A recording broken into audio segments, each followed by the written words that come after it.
Bueno, pois imos ir comenzando, así, mentre a ver se vai unindo algunha xente máis, imos facer primeiramente, quería facer un repasiño, non, do que demos na anterior formación, vale, para recordarnos un poquinho o que estábamos, a ver, vou silenciar un par de micros que quedan por aí.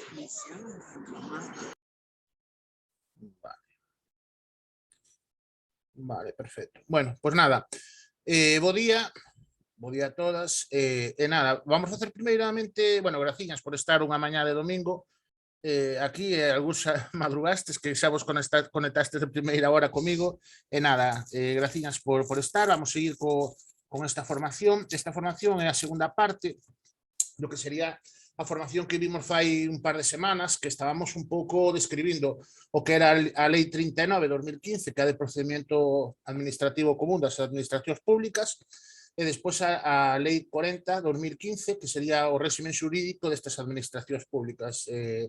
Outro día dimos casi por completo todo o que era a Lei 39, facíamos un repasiño, non, de onde salía, non, esta lei. Hai que volver a decir que isto nace, vamos a decir, coa lei Azcárate, que é do 19 de outubro do ano 1889, que sería unha primeira codificación que se fai dende as administracións para coñecer e para regular todo o que é o procedimento administrativo. Decir que isto, pues esta primeira lei, ainda que non é unha lei, vamos a decir que é como un regulamento, vale, establece pois unha regulación unitaria, que hasta ese momento non había, non. Hasta ese momento as distintas administracións que funcionaban en España o facían cada unha un pouco independientemente. Esta lei Azcárate ten 5 artigos, era unha cousa moi sencilliña, cada ministerio, pois a parte de acollerse o que sería a este primeiro regulamento, pois aprobaba o seu propio regulamento, vale? Co cual, cando interactuaban, había actividade administrativa entre distintos ministerios, pois había certas diferencias. Isto se subsanou no ano 1958 coa aparición, coa aprobación da Lei de Procedimento Administrativo, vale? Se aproba o 17 de xullo e establece unha sistematización, vale, unha complementación e, sobre todo, un regulamento moito máis dinámico do que serían os principios que recollía a Lei Azcárate.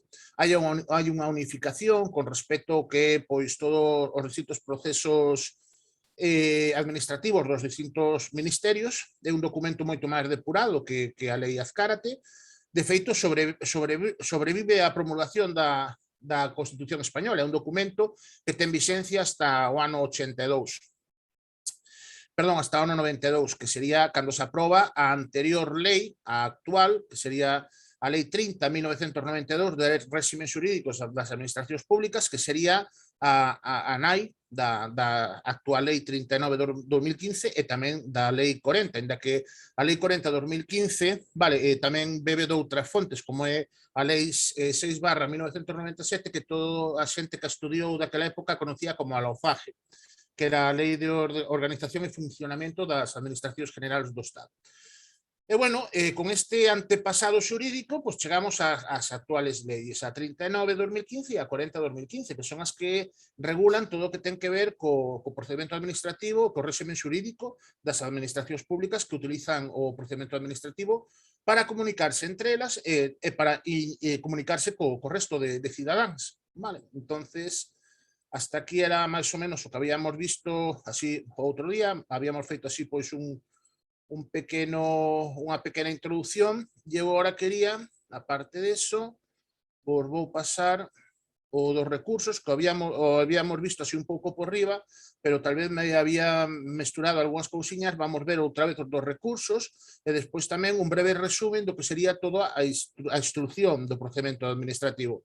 E así acabamos xa a lei, bueno, non a damos por acabada, pero así o que máis salientable da lei 39 de 2015, así o que a mí me parece máis importante, e tamén, xa como último punto, vos vou por unha... Despois, ao largo desta semana, vos pasarei as fichas, teño que pasar ao galego, que non me deu tempo, porque eu estas fichas as suelo explicar con xente que prepara oposicións, pois auxiliar administrativo, tanto da Xunta como do Estado, pero as teño en castelán, máis que nada por eso, para explicar a xente que prepara as oposicións auxiliar administrativo do Estado, que suele ser moito menos temario que as que as da Xunta de Galicia. Entonces, ao largo desta semana vos las pasarei ao galego e vos farei un resumiño de todo isto.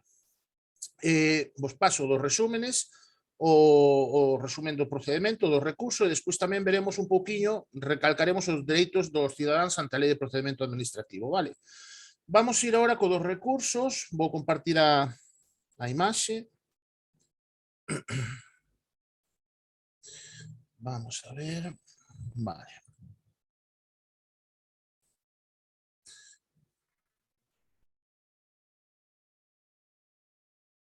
Vamos a ver.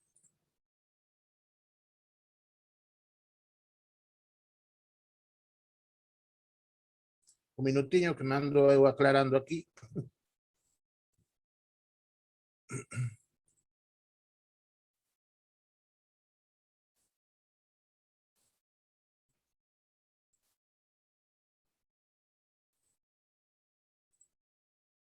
Vale. As pantallas o non confirmádeme se se ve o de recursos. Sí, se ve, non? O... Sí. Sí, vale, nada. Sí, sí, Vale, sí. sí, vale. Uy. Ahora está, vale. Nada, os recursos que hai no procedimento administrativo, como dicíamos na anterior formación, son o de alzada, o de reposición e o de revisión. O de alzada e o de reposición son ordinarios e o de revisión extraordinario. A que se pode recurrir? No de alzada se podría recurrir a resolucións ou actos que non voten a vía administrativa. Vale? Que órgano sería o competente? Pois no caso do alzada, vamos vendo un por un, no de alzada, o órgano competente é o mismo, vale? O mismo que nos dá a resolución é o mismo órgano, vale? Que sería ante quen temos que presentalo. Cantos días temos? Pois o órgano, vale, que resolve, non os días nosos, senón os días nos cuales o órgano teño que mandar ao superior, vale, ten un plazo, son 10 días. Nos presentamos o recurso de alzada ante o mesmo órgano que nos resolveu, pero quen ten que resolverlo, quen ten que contestarnos é o órgano superior.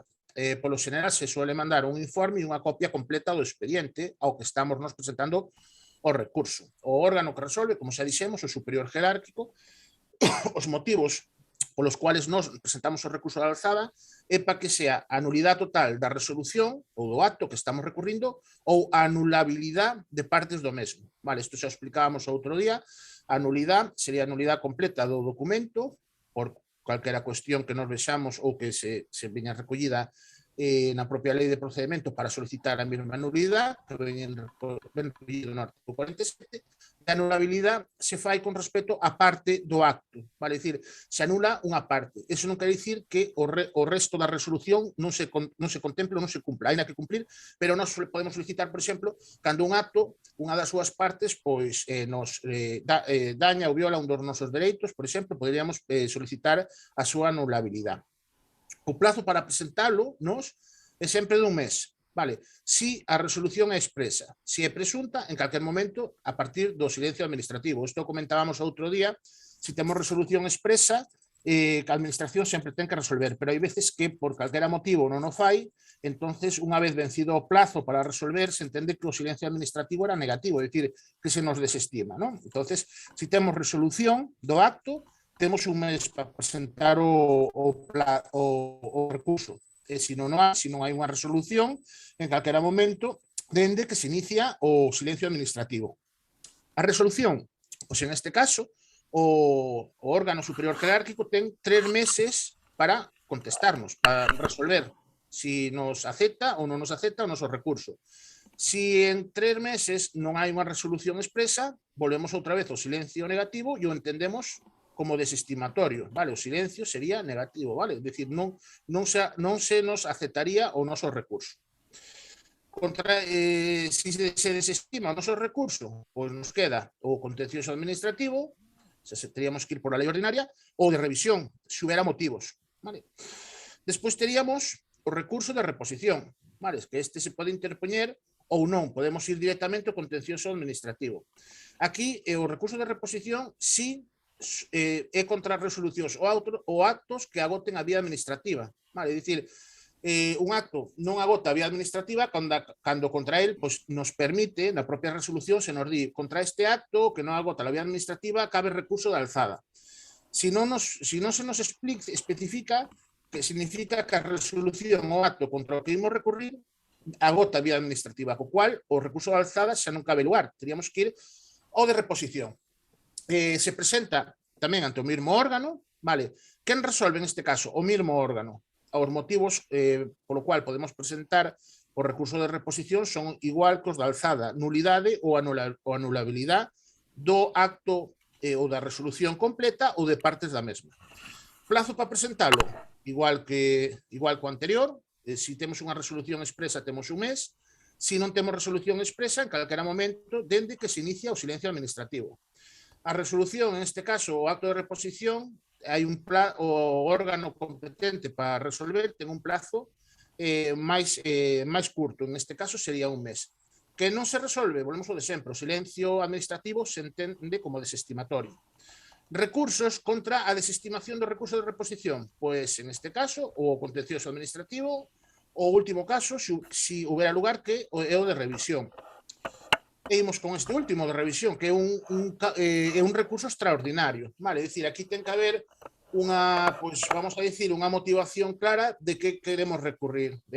Contra algúns actos non cabe este recurso, vale, pero contra outros sí. Por exemplo, temos aí que cabe o recurso de revisión contra resolucións ou actos firmes en vía administrativa. É dicir, que xa non teñan esgotada, mellor dito, a vía administrativa. Entonces, se é un acto firme, non podemos nin presentar nin alzada nin reposición, nos cabe o de revisión ou senón ir á xusticia ordinaria a través do contencioso administrativo.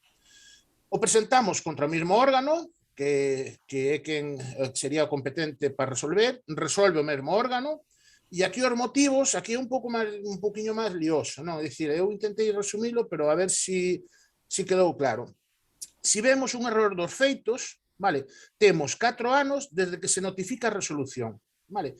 Esto se suele utilizar este recurso de revisión sobre todo cando hai expropiacións. Vale, expropiacións dice un pouco liosos, pero cando hai expropiacións e estas pois afectan negativamente os intereses de algún particular, se suele presentar este recurso de revisión porque temos ese plazo de 4 anos. Hai que presentar os documentos que evidencian o error que se está cometendo e todos estes documentos teñen que levar a fecha da súa resolución. Vale. Aquí vos poño un exemplo, por exemplo, as resolucións ditadas cando hai cohecho ou prevaricación. Vale, teríamos 4 anos e vemos que hai documento, non? Porque, bueno, a prevaricación administrativa, aparte dos políticos, tamén poden incurrir en elas os funcionarios, tanto de carreira como os que son interinos. Entonces, si vemos que hai un acto, un documento firmado que por calquera político ou calquera funcionario que vaya en contra dos intereses de calquera particular, temos eso, a partir da resolución, da fecha de resolución, 4 anos para presentar o que sería o recurso de revisión. Despois, se é unha resolución expresa que nos afecta de primeira mão, temos 3 meses de que teñamos coñecemento do documento. Por exemplo, se hai unha sentencia, non, ou unha resolución en firme contra nós para, por exemplo, pagar unha multa porque aparcamos diante dun vado. No momento en que se nos notifica, vale, teríamos 3 meses. Vale, es decir, temos que ter... podes desactivar os audios, por favor. Vale. Despois, 3 meses tamén se hai unha sentencia firme, en caso de que sexa pois unha sentencia judicial. A resolución deste recurso, pois 3 meses, e senón volvemos ao de sempre. O silencio administrativo se entende como desestimatorio. Vale. Algúnha dúda con respecto aos 3 recursos, que ahora creo que quedou un poquinho máis claro que da outra vez, me parece. Vale, pois mira, aquí cuestións generales os 3 recursos, vos poño que se pode recurrir, pois calquera resolución, actos de trámite que veñen recollidos no artigo 112 da Lei 39, nos casos de que decidan sobre o fondo do asunto, é dicir, que sexa sobre o asunto que non tiña que ver con outros asuntos complementarios, non? Por exemplo, no caso dunha expropiación, por exemplo, que me van a expropiar a mí unha finca, resulta que a parte da miña colle uns metros dunha terceira persona, vale? Si nós non podemos recurrir sobre algo que afecte a esa terceira persona. Sería sobre o noso, é dicir, sobre o expediente que se abre con respecto á expropiación que nos están facendo a nós. Outro recurso sería, tamén se podía recurrir sobre causas que determinan a imposibilidade de continuar co procedimento. Vale? Por exemplo, pois alguén que está solicitando a nacionalidade, non? E fallece. Pois evidentemente aí é imposible continuar co procedimento que se estaba facendo. E despois todos os actos que dean lugar a indefensión ante a administración pública, evidentemente. Ningún ciudadano pode quedar indefenso ante ninguna resolución, ningún acto, vale, sea firme ou de trámite que estea facendo a administración. Sempre a administración ten que dar lugar a que calquera persona interesada ou afectada en calquera resolución ou trámite se poda defender. Non cabe recurso contra disposicións administrativas de carácter xeral, non? É dicir, por exemplo, si mañá se quita, por exemplo, un bando municipal no cual pois os vados pasan nun concello de pagar 30 euros anuales, 50, contra eso non cabe recurso, vale? Non hai recurso posible. Despois, a interposición sempre por escrito. O de presentar por oral e que nos tomen nota, eso nada, non sirve para nada. Entonces, por escrito, o mínimo que ten que conter o noso escrito, o noso nombre e apelidos, a noso DNI, identificación personal, importante, domicilio, correo electrónico, teléfono, efectos de notificación, lugar, fecha e firma, evidentemente, e o acto que recurrimos e o motivo. E tamén a que órgano vai dirixido o recurso. Vale, bueno, isto é o mínimo. En caso de que falte algún dato, se pode subsanar. A propia administración nos remitiría a que subsanásemos pois por defectos de forma o que non aparecerá como datos mínimos, vale? O error ou a ausencia, vale, non impide a tramitación dos recursos sempre que se deduzca su verdadeiro carácter, vale? É dicir, se a administración comete un error, vale, e ainda que a reconozca, eso non impide que se tramite o recurso, vale? Porque hai veces que se pode dar pode dar cabida a que se a administración comete un error e o reconoce e intenta subsanalo, que xa non debamos recurrir. Sí podemos recurrir. De feito, que a administración se equivoque e recoñece o seu error non é motivo para que se desestime calquera recurso que presentemos. Ojo, eso aí temos que ter cuidado porque, como vemos aí, hai causas de inadmisión do recurso, vale? Por exemplo, que o presentemos ante un órgano que é incompetente para resolver, vale? É dicir, esa sería unha causa de inadmisión. Nos teremos que presentar os recursos sempre frente ao órgano que tenga competencia para resolver. Carecer de legitimación o recurrente, non? Por exemplo, que un veciño meu queira presentar un recurso, vale, perante a Diputación porque lle afectan unhas obras que está facendo e lle afectan a súa casa, non? Se eu non teño unha autorización dele, unha acta para presentar o recurso, non podo presentar o recurso no seu nombre, vale? Eu non estou legitimado para presentar ese recurso. Tamén, por exemplo, pois unha persona menor de 16 anos, sin firma do pai, nai o titor, tampouco está legitimado para presentar un recurso, vale? Hai actos que son irrecurribles, como vimos antes, por exemplo, pois as disposicións administrativas de carácter xeral non son recurribles, entonces se nos poden desestimar o noso recurso frente a un acto que é irrecurrible. Se presentamos fora de plazo, evidentemente tamén, e despois ainda presentado que o recurso pois carezca de fundamento. Nós, cando o recurso pois ten que ir motivado, aparte de por os actos que queremos recurrir, temos que facer unha breve sucinta de que estamos recurrindo e cales son os motivos. Non, dicir, ten que estar fundamentado a presentación do noso recurso. E bueno, eso con respecto aos recursos. Non sei se tendes algunha dúbida en este tema que me había quedado así un pouquiño descolgado outro día. Se non tendes, continúo, se vos parece. Mira unha pregunta, que é unha dúbida que teño. Canto tempo se considera o silencio administrativo desde a notificación da resolución? Son, se o día, no, espera, a ver se me acordo, creo que si non pon nada, creo que eran 3 meses, se a norma non di nada. E agora o silencio administrativo entendo que é negativo, non? Sempre, cando estamos presentando un recurso, cando presentamos un recurso, o silencio administrativo sempre é desestimatorio. Porque houve un tempo en que o silencio se entendía como positivo. No, depende do que esteamos solicitando. Depende do que esteamos solicitando, o silencio administrativo se pode entender como positivo, pero en moi pouquiñas cousas.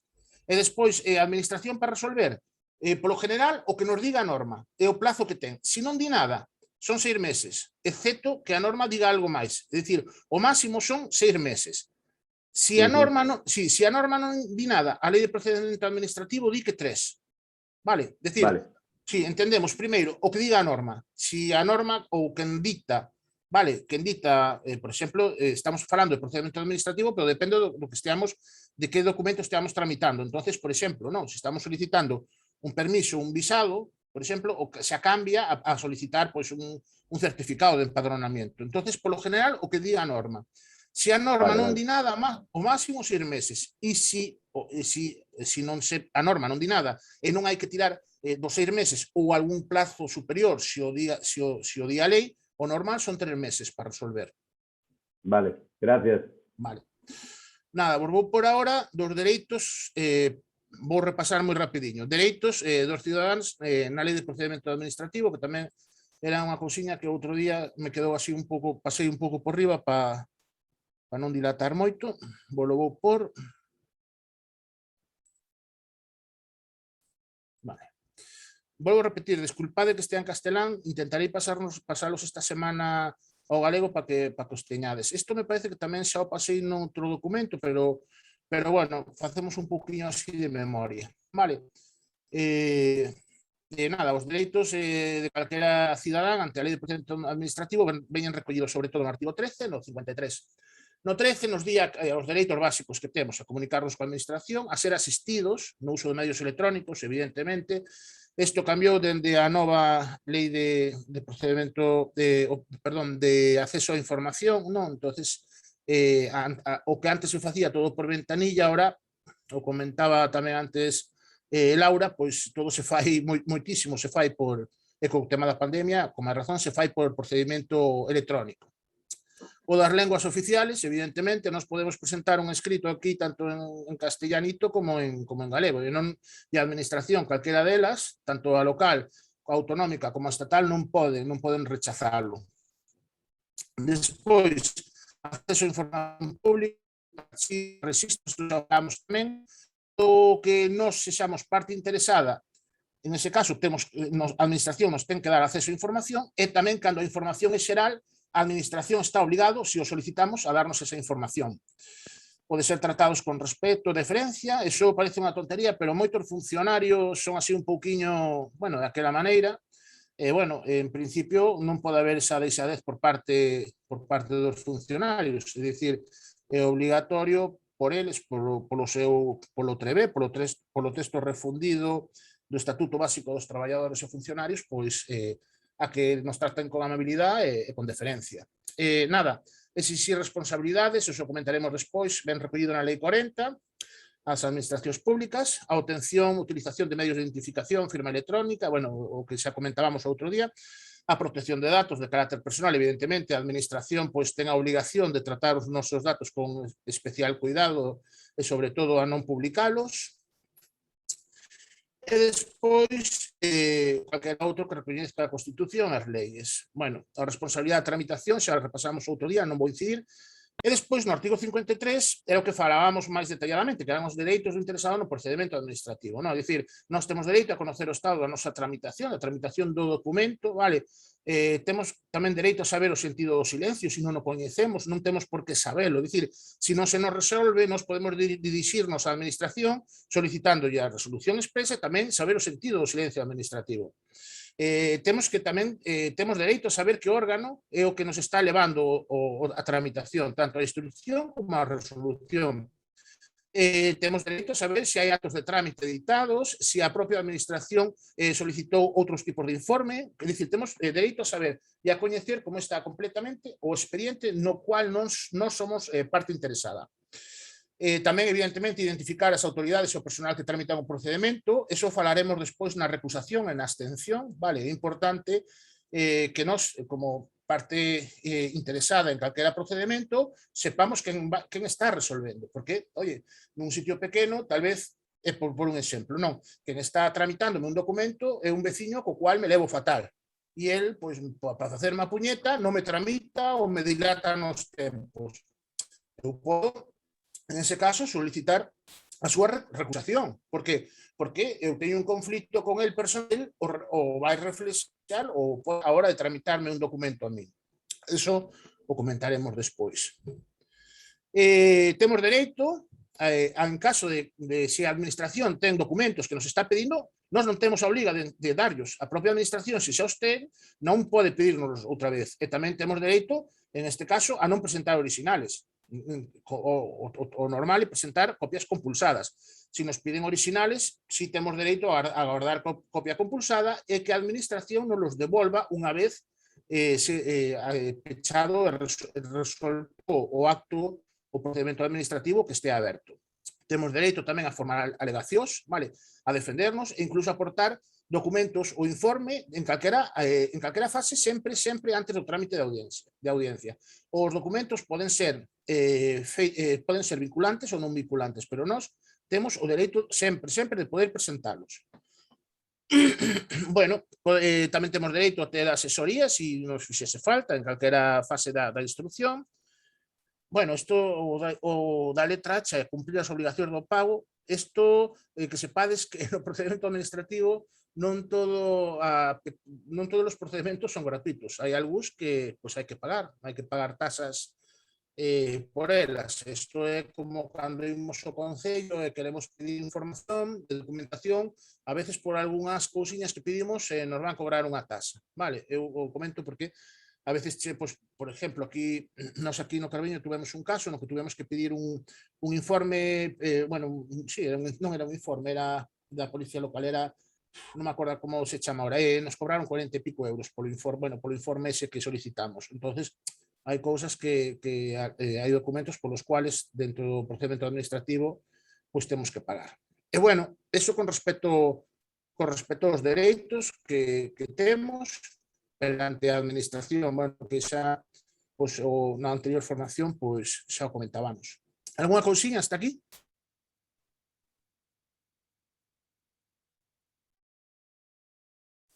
Bueno, pois nada. Vou continuar, vou por o resumen este que vos comentaba, do resumen dos plazos, porque outro día tal vez me liei un poquinho cos plazos, este resumen está moi ben, e conta os plazos dentro do procedimento administrativo. Vale, fixadevos. O brallei, pero vos os explico agora para que vexades un poquinho como van. A iniciación pode ser por parte da administración ou por parte nosa. Por iso puxen aí o muñequiño, é dicir, pode ser por parte que inicia calquera procedimento administrativo, pode ser por parte da administración ou noso. Nós temos que facer a solicitud, ten que levar o contido, que xa falábamos antes, e podemos metelo por registro. Podemos meter por registro calquera documento, pero hai modelos normalizados tamén, por exemplo, se desas páxinas web dos vosos concellos, tendes o que sería un documento que é xeral e logo hai documentos que son máis especializados para cada cousa que vai a solicitar. Non é o mesmo solicitar unha terraza, non? É solicitar a colocación da utilización do espacio público para instalar unha terraza, unha hotelería, que, por exemplo, solicitar que na vosa casa, como tendes entrada de garaxe, ides solicitar a colocación dun vado. Vale, é dicir, hai documentos que son generales, pero hai outros que si son modelos que son específicos para cada cousa. Importante, o defecto de subsanación, vale, cando presentamos calquera solicitud para que se inicie un procedimento administrativo, se hai algún defecto, a administración nos lo fai saber e temos 10 días para meter o documento coa subsanación feita. Si ese documento requirise de algún documento especial que tuviéramos que pedir a outra administración ou ou por exemplo, a unha entidade bancaria, que nos poderían pedir calquera cousa, temos 5 días máis, vale, a parte dos 10 de subsanar, teríamos 5 días máis. E despois tamén, o último punto sería as melloras do escrito, pero bueno, polo general, todas as melloras do escrito se poden presentar tamén como alegacións sempre antes da fase de audiencia. Eso con respecto á iniciación. Despois, os principios de ordenación, que se os falábamos tamén outro día, era o impulso, que isto ten que ser de oficio, a administración, si o documento o inicia ela, o impulso é de oficio, pero si o tramitamos nós, a administración tamén o ten que impulsar, vale? Logo hai o principio de cronología, vale, que sería a orden de incoación, ou cada procedimento administrativo ten un orden, vale? Eu, por exemplo, aquí na instrucción, vos puxen, como vedes, primeiro alegacións, as alegacións, repetir, poden ir sempre antes da fase de audiencia en calquera momento, vale? Por exemplo, pode presentar a administración a proba, nos un informe despois, e despois ainda, antes de que nos dean fase de audiencia, alegacións, vale? Entonces, hai unha cronología sempre, vale? Despois, celeridade, por exemplo, se hai... Isto pasa nas solicitudes nos opositores, cando os opositores, a xente que vai a unha oposición, rellena o que sería a solicitud, a administración que fai un acto de celeridade, en un solo acto, que sería, pois, colle todos os trámites que está facendo cada persona individual. En este caso, pois, pagar as tasas e inscribirse para presentarse a unha proba de oposición.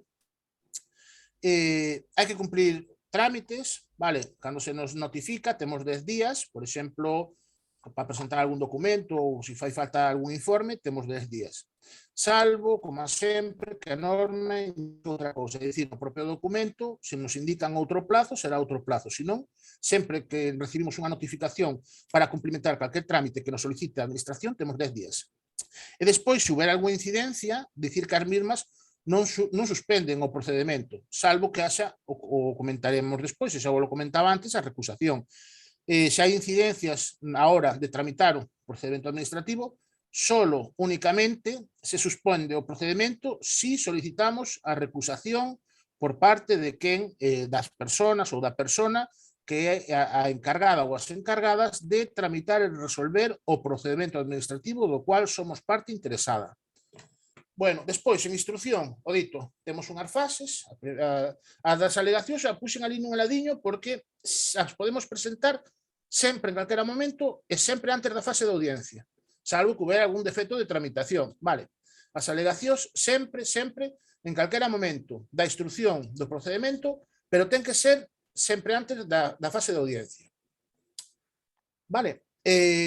As pruebas que podamos presentar ou que nos poida solicitar o que é a administración, temos que presentarlas non menos, bueno, vamos a decir non presentarlas, sino que nos dá a administración, nos dá un tempo que non menos de 10 días e nunca máis de 30 para presentarlas, vale? Se nos solicita unha prueba ou a administración a solicita a un perito ou a terceiras personas, eso sempre antes da fase de audiencia nos vai dar mínimo 10 días ou máximo 30. Vale. Despois, os informes, o mesmo, temos 10 días sempre antes da fase de audiencia, salvo que a administración vexa que pois, é moi complicado solicitar ese informe e nos dea máis días, pero polo general o máximo son 10 días. Despois, a fase de audiencia se nos informará nunca menos, é dicir, nós se temos que a administración nos chama a unha fase de audiencia, nos lo avisa entre 10 días e 15 días antes desa fecha, vale, se move con ese margen. E despois a información pública da resolución que a administración decida non pode ser inferior nunca a 20 días. Vale, información pública colocada nos distintos boletins oficiales ten que ser sempre superior a 20 días. Algúnha duda con isto dos plazos? Porque a veces é un pouquiño lioso, pero bueno, eu creo que marcando así e pondonos de referencia sempre a fase de audiencia, eu creo que máis ou menos creo que está claro. ¿Sí? Continuamos? Vale. Finalización, as causas, que haxa resolución, vale? A resolución, se houbera algunha alegación, cuestión conexa con algún caso que afectase a esa resolución, perdón, teríamos 15 días para presentar calquera alegación que tuviera que ver con cuestións que non son de fondo, vale? Entonces, podríamos presentar alegacións. Tamén hai finalización do procedimento administrativo cando hai unha renuncia a un desistimento, non? Por exemplo, si nós a hora de solicitar calquera cosa de administración renunciamos a esa solicitud, o procedimento decae, vale? Hai unha finalización. Hai unha caducidade tamén, vale? Desde que se inicia o procedimento administrativo, vale? E desde que temos a fase de audiencia, vale? Temos 3 meses en ese momento, caduca, hai unha finalización. Daí ven o que vemos abaixo, se a norma non di nada, o plazo para resolver e notificar son de 3 meses, porque a partir de aí entraríamos no silencio administrativo. Vale. A terminación convencional, que sería que se nos resolva e notifique, e despois desistimiento ou renuncia, vale? O que xa comentábamos antes tamén, o mesmo, pero en este caso por parte da administración. Os plazos para resolver, isto é así, o que diga primeiro a norma. Se nos chega unha carta cunha resolución expresa, temos que ler eso que temos, no, perdón, cando se inicia, estaba agora pensando nos recursos, cando se inicia o procedimento, dependendo de que estamos solicitando, o plazo para resolver depende justamente do que diga a norma, que está non é o mesmo pedir un visado que pedir un certificado de empadronamiento. Vale, para un hai os plazos para resolver e para outro hai outros. O máximo son 6 meses, excepto que a lei aumente ese plazo. E se a norma non di nada, o procedimento administrativo di que o plazo para notificar e resolver é de 3 meses. Vale. Creo que é un pouco lioso isto, pero é así, ven así recollido na lei de procedimento administrativo. Entonces, parece algo contradictorio, pero eso. Primeiro, o que diga a norma. Se a norma non di nada, 3 meses. Plazo máximo, 6, a menos de que a lei diga outro plazo maior. E bueno, eso con respecto aos plazos. A instrucción, a finalización, iniciación e ordenación do procedimento administrativo. E hasta aquí, ahora sí, acabaríamos, xa deixamos vista a lei 39/2015, sobre todo, bueno, máis importante. ¿Alguna preguntiña? ¿Algo? Nada.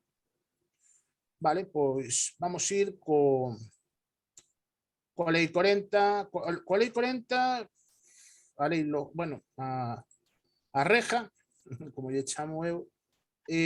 Aquí pouco hai que sintetizar. Eu vou dar así un repaso por riba, vos poño, a ver, se teño, é que non hai moito, a ver, primeiro, vou comentar dúas cousiñas así dos primeiros títulos, do primeiro título, que é o máis así salientable. E nada, decir que isto, esta lei entra en vigor xusto coa 39/2015, no 2 de outubro de 2016, e bueno, está ben a sustituir a anterior lei, teño por aquí apuntada, que era a denominada LOFAGE, que era a lei 6/1997, e bueno, consta de 58 artículos que veñen estructurados en 4 títulos, un título preliminar e 3 títulos nos cual van nos explicando como funciona o régimen xurídico da administración pública e como está formado todo o sector público, os seus principios generales e todo isto. Como funciona todo o que sería o seu regulamento. Entonces, no artículo primeiro, que se establece o objetivo da lei, é regular e establecer as bases do régimen xurídico das administracións. Bueno, vou por para que vexades un momentiño e así imos vendo. A ver.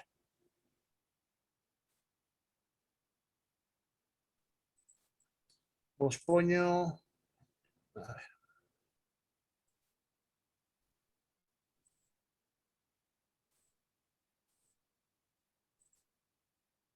Aquí. Por o... Vale.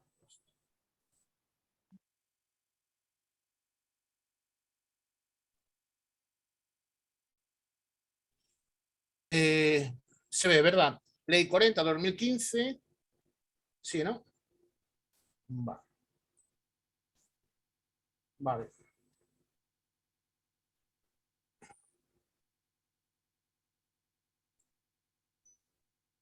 Vale, pois nada, como iba dicindo, o artículo primeiro, vale, que é onde pon o xeto da lei, nos establece regular bases do réxime xurídico das administracións públicas e os principios, non, que serían o sistema de responsabilidade que teñen e a potestade sancionadora da mesma.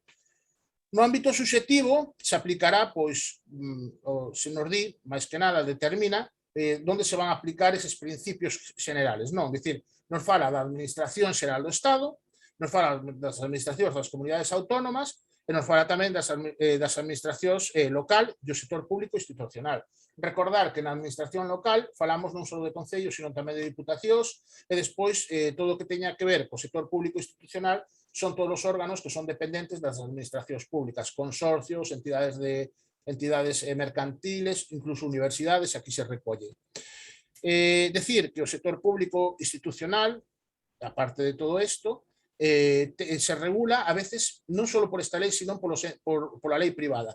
Por exemplo, as universidades públicas se rixen por a súa normativa específica e supletoriamente por esta lei, porque se entende que é sector público institucional, vale? Despois nos di no artigo 3, principios xerais. Bueno, os principios xerais de calquera administración, ou mellor dito, de todas as administracións son servicio efectivo sempre á cidadanía, simplicidade, claridade e proximidade aos ciudadanos, participación, objetividade e transparencia, racionalización e axilidade nos procedementos administrativos, boa fe, confianza e lealtade institucional, responsabilidade para a xestión pública, eficacia no cumprimento dos obxectivos fixados, economía, suficiencia, adecuación estricta dos medios, eficacia na asignación, é moi importante, o último de todo, cooperación, colaboración e coordinación entre as distintas administracións, para que non haxa pois duplicidade a hora de tramitar calquera cousa ou de a propia administración pois facer a súa labora. Esta lei introduce como novedad con respecto ao anterior, a do ano 97, justamente o mismo que introduce a 39, que a forma de relacionarse as administracións entre sí, cos seus órganos, organismos e coa cidadanía, que é a través dos medios electrónicos. Vale, esa sería a principal novedad que introduce neste caso esta lei, igual que facía a 39 2015. Tamén no artigo 4, o principio de todo, que isto non viña recollido na anterior norma, dispón que as administracións públicas para o desarrollo da súa actividade teñen que motivar a necesidade do que están facendo. Non? Hasta ahora as administracións non tiñan que motivar nunca as súas actuacións, en este caso a partir deste ano, con a aprobación desta lei, sí que teñen que motivar as súas actuacións. Vale? Eso con respecto, así un breve resumen do capítulo 1. O capítulo 2, vale, se divide, como vedes, en varias seccións. Aquí vou dar así un repasiño rápido. Toma, en este caso, aquí a lei 40/2015 se salta un pouco de onde bebe, que sería da lei 6/1997 e colle términos da lei 30/1992. Por eso estas dúas leis se suelen estudiar ou analizar conxuntamente, vale? Porque a lei 40, sobre todo, bebe tanto da antigua LOFAGE como da antigua lei de procedimento administrativo. Entonces, nos fala primeiro dos órganos consultivos no órgano 5. Aquí non vamos a entrar nada a detallar nada. Decir que nada, que calquera administración pública ten dereito a creación de órganos consultivos e a solicitar servicios a través dos mesmos. Vale? Despois, no artigo 8, nos fala das competencias. Vale? As competencias e a delegación de competencias de cada administración. Vale? Con respecto a isto, decir dúas cousiñas. En canto á encomienda da xestión, esta lei establece como novedad que non poderán ter por obxecto prestacións propias de contratos regulados na legislación dos contratos do sector público. É dicir, ninguna administración pode contratar a outra para facer ningún contrato dos que viñan regulados na lei de contratos do sector público. Eso é unha obviedade, evidentemente, porque senón, pois, caería de caixón de que estaría prevaricando a propia administración pública, contratando a outra administración para facer tarefas que veñen reguladas nos contratos do sector público. E despois, o segundo puntiño, así a destacar, sería o relativo á suplencia, vale? Que hasta esta aprobación desta lei non se contemplaba para nada. Entonces, se añade, pois eso, que para a súa validez non será necesaria a publicación. Isto quere dicir que no momento en que unha administración teña que suplantar a outra, non ten que facelo público. Que máis? Así, rapidiño. Nada, novedades aquí, a recollida de actas. Antes, na antigua Lofaje, non era preciso que os órganos, bueno, non é que non fose preciso, sí que había as actas, pero non estaban reguladas. Aquí a lei sí que trae, é dicir, trae o artículo dedicado ás actas, é dicir, ven perfectamente regulado. Hasta ahora as actas, pois eran, vamos a decir, que era, dependendo de cada administración, se recollían dunha maneira e aquí se unifican, vale? Despois, que máis? Artigo, ha sido máis importante. Bueno, importantísimo, artigo 23 e o 24, a abstención e a recusación. Que é a abstención? Bueno, pois en este caso, a abstención era cando solicitaba, pois calquera persona que estaba inmersa nun procedimento administrativo ou era parte interesada, pois si tiña outra persona que era a encargada, non? É dicir, o órgano encargado, se había personas ou personas que podían obrar de mala fe ou incluso favorecer, se podía solicitar a abstención. A ver se me explico. A ver como digo. Por exemplo, isto suele pasar sobre todo nos sitios máis pequenos, non? Suele pasar nos procesos tamén de adjudicación de contratos e incluso de oposicións. Cando o órgano ou o tribunal, vale, hai personas que podan ter relación, ben por moi boa relación ou por moi mala relación, evidente enemistad, con personas que estean do outro lado do procedimento administrativo como afectadas, a persona que é afectada pode solicitar a abstención da persona que forma parte do órgano ou tribunal que vai a tramitar ou aprobar ou elaborar o procedimento administrativo. Vale? Isto se fai evidentemente para que non haxa pois nin favoritismos a hora de proceder coa aprobación ou elaboración de calquera documento ou ao revés, para que ninguna persona, en este caso que se actuaría no nombre da administración pública, actúe de mala fe. Vale? Isto sería a abstención. E a recusación, evidentemente, se eu son parte, en este caso a recusación recae sobre a persona que representa a administración pública, non? Entón, eu se son parte dun tribunal que vai examinar, non? A xente que se presenta a unha oposición e meu irmão se presenta a esa oposición, eu solicito a recusación. Eu non quero participar do tribunal porque pode haber intereses de por medio ou porque a miña forma de valorar ou de xulgar en ese momento ou a proba que vai presentar unha persona pois me pode afectar ou o meu xuicio pode afectar a esa valoración. Vale? Iso é importante, isto. Esta lei, isto se había recollido na anterior lei de procedimento administrativo do 92 e aquí a única novedade que presenta esta lei é que hasta ahora ese vínculo era, por exemplo, de consanguinidade hasta o cuarto grado ou se había evidente pois afinidade ou enfrontamento entre dúas persoas. A novedade que colle agora é que tamén se hai vínculo matrimonial ou situación de feito asimilable, tamén se pode haber abstención ou recusación. Vale? Despois, nada, a responsabilidade patrimonial das administracións públicas que ven recollido no artigo 32, vale? Hai unha responsabilidade, evidentemente, veñen recollido do artículo 32 ou 35, se queredes dar un vistazo. No 35 se fala da responsabilidade do dereito privado cando son entes dependentes da administración pública, pero non son consideradas administracións, sino que son parte do sector público. E, bueno, máis que nada, por aí non vou entrar máis aí ao detalle, me vou ir ao título 1, que sería a Administración General del Estado. Aquí sí que vou compartir outra pantalliña.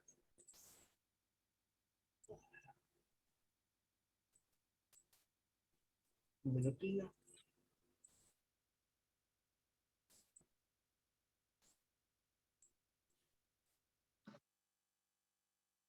Disculpade que como teño que andar un minutillo. A ver.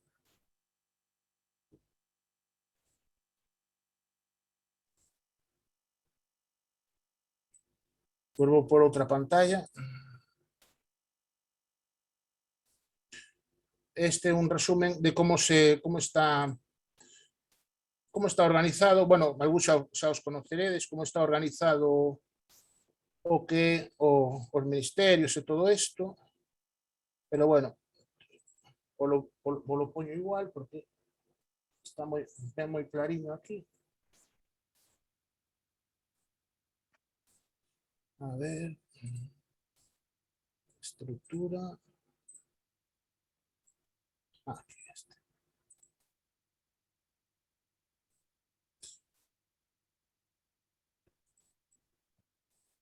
Vale.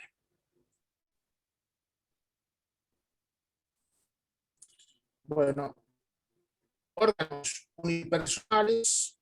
Este sería o capítulo 1 da lei 40, sería como se clasifica o que serían os órganos unipersonales da administración periférica e central. Vamos a empezar coa central, mellor, aquí. Coa administración central do Estado, vale. Como vedes, se organiza así: ministros, secretarios de Estado, subsecretarios generales, directores xerais, secretarios xerais e subdirectores xerais. As competencias, pois evidentemente, bueno, vamos a empezar primeiro pola existencia, mellor. Os ministerios son obligatorios, vale? É dicir, os ministros, ministras, é un órgano obligatorio que recolle varias leis a parte desta lei 40/2015. Os secretarios de Estado, non. Os subsecretarios tampouco, vale? É dicir, únicamente serían obligatorios os ministros e ministras e os secretarios xerais técnicos, vale? Despois, a condición dos titulares. Para algúns chega con ser altos cargos, para outros teñen que ser funcionarios casi sempre da escala A1, vale? Por exemplo, para ser ministro ou secretario de Estado, chega a ser con alto cargo. Alto cargo, pois, son os, vamos a dicir, todos os diputados diputadas e senadores, vale? Para os secretarios, poden ser funcionarios ou altos cargos, vale?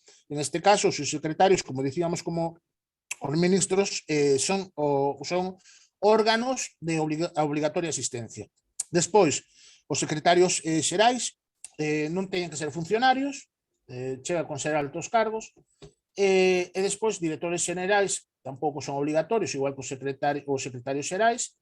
Solen ser normalmente funcionarios, os directores xerais non ten por que serlo, vale?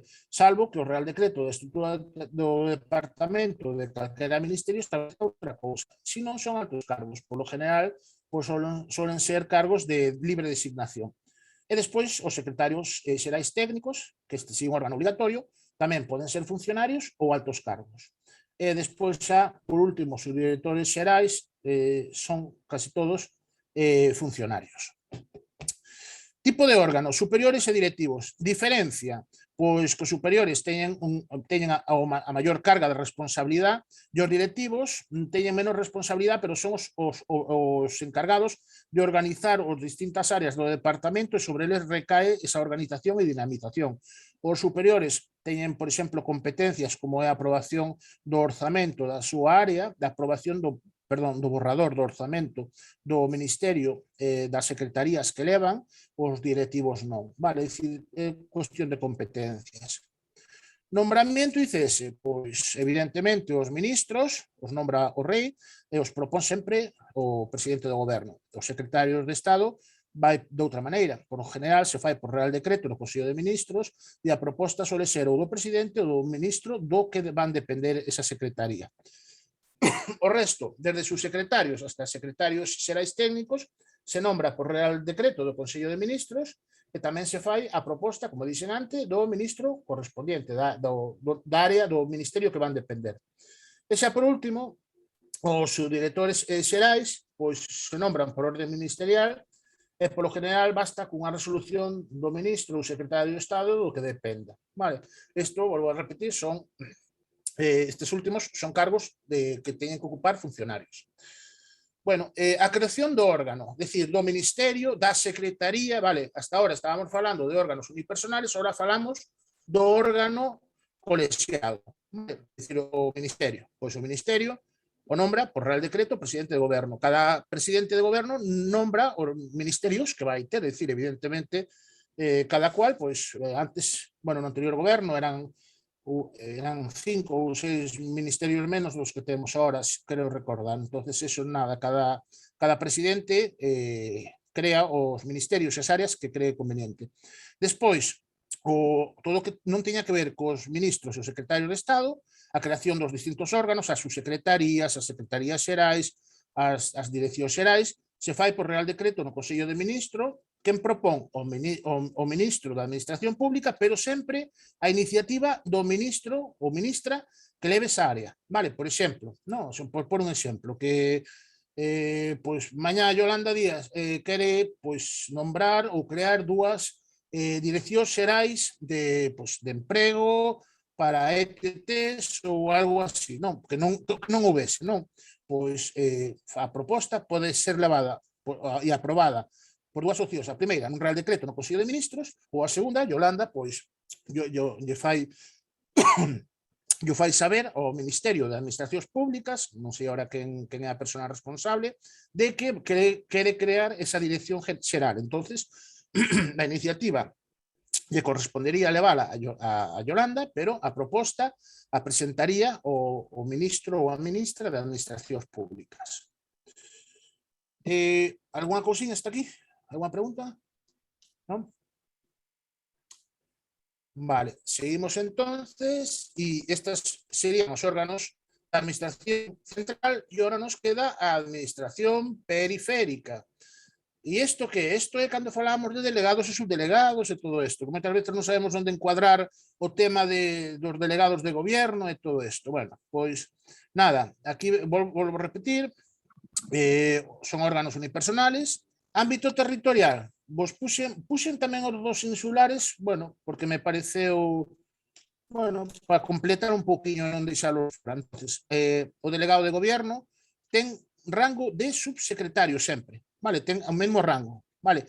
O delegado de gobierno, da que é un órgano periférico, ten o mesmo rango que ser subsecretario dentro da administración central, vale. Ámbito territorial, donde opera, comunidade autónoma. O subdelegado do goberno, que ten rango de subdirector xeral, o seu ámbito territorial é a provincia, e os directores insulares serían as islas menores. Condicións. Delegado do goberno non ten que ser funcionario. Vale? Delegado pode ser do goberno, pode ser calquera alto cargo ou sin ser alto cargo, calquera cargo público. Vale? De feito, temos o delegado do goberno da xunta aquí, delegado do goberno autonómico, creo recordar que é o antigo alcalde de Ames, me parece. Agora non estou seguro, pero creo que sí.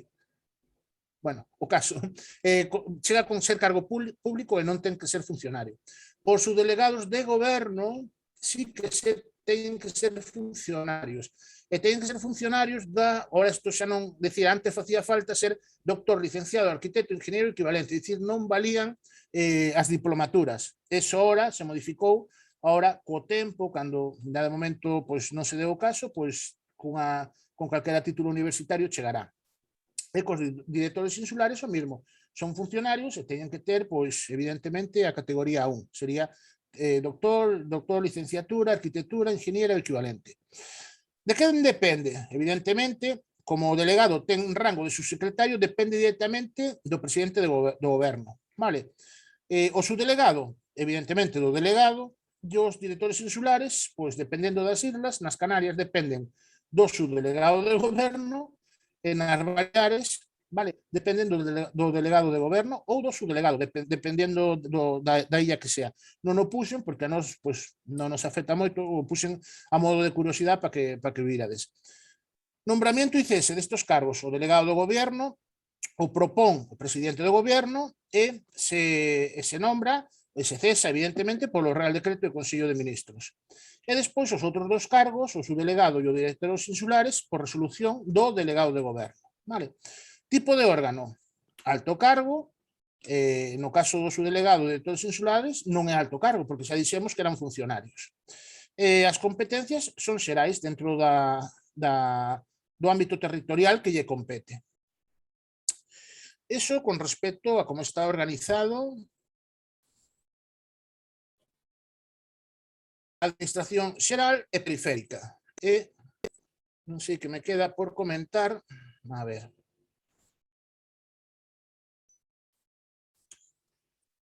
Nada, me queda... A organización xa vimos, secretario, máis ou menos, sí, xa, de órganos territoriales, delegado, directores insulares, xa o vimos tamén. Pois nada, me queda falarvos un pouquiño do sector público institucional, decir que bueno, o artigo 82 desta lei obliga a todas as administracións e a todo o sector público a ter un inventario, vale, tanto estatal, autonómico, local, vale, de todas as, todo que sexan ben mobles e inmobles das distintas administracións. A nivel local, eso un pouco os concellos se dan, as diputacións que si solen facelo, a Xunta de Galicia me imagino que tamén o terá actualizado, igual que o Goberno do Estado. É dicir, sería unha inscripción do inventario, neste caso, a nos en este caso non nos interesa nin os bens públicos, nin os bens mobles ou inmobles, sino que neste caso sería un inventario de entidades que dependan, vale, que dependan do que sería o sector público estatal, autonómico e local. É dicir, son inventarios que teñen que ter as distintas administracións.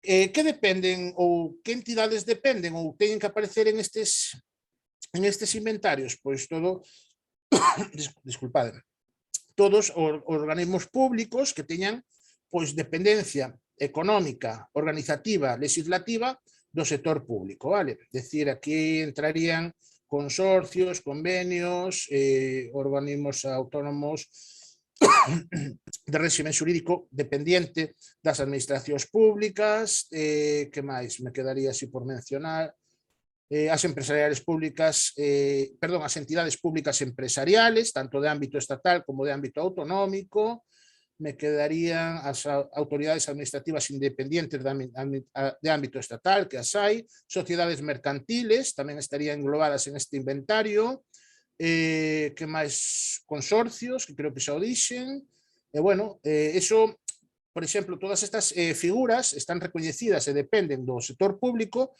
o podedes ver, por exemplo, cando se fan, por exemplo, ahora que se están aprobando ou se van a aprobar os orzamentos do Estado, vedes que no seu, me parece que cando se fai a redacción completa do expediente, veñen as entidades dependientes da administración estatal.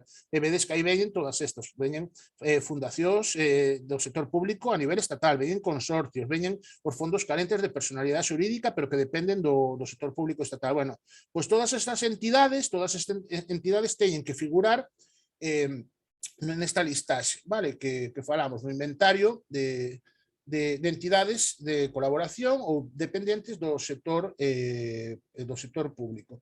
E bueno, creo que non me queda nada máis por respecto a esta lei. É un pouco máis, é máis extensa e entra máis a detalle en outras cousas, pero eu creo que máis ou menos así o máis importante era, pois eso, facer un pouco saber non como funcionan as administracións, o réxime xurídico que teñen, como están conformados, sobre todo, pois a nos neste caso nos interesa matizar os órganos tanto do goberno da administración pública central como periférica, e bueno, creo que nada máis pola miña parte. Se queredes preguntarme algunha cousiña, pois facede e o falamos agora.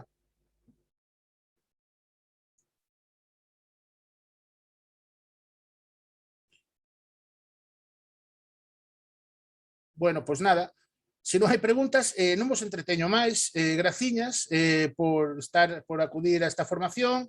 Sei que os domingos, que a estas horas pois é complicado. Nada, agradecérvolo outra vez, disculpade, volvo pedir disculpas por non haber tido a infografía en galego a tempo, vola pasarei ao longo desta semana un breve resumen do que comentamos e volo pasarei en galego polos distintos grupos de enlace. E bueno, pola miña parte nada máis, que teñades bo día e pasade bo fin de semana ou polo menos o que queda de domingo. Hasta luego. Venga, chao, chao, igualmente, chao. gracias. Moitísimas Chao. gracias. Chao, chao. Gracias, Manu. Chao, chao. Buen domingo. Igualmente, chao.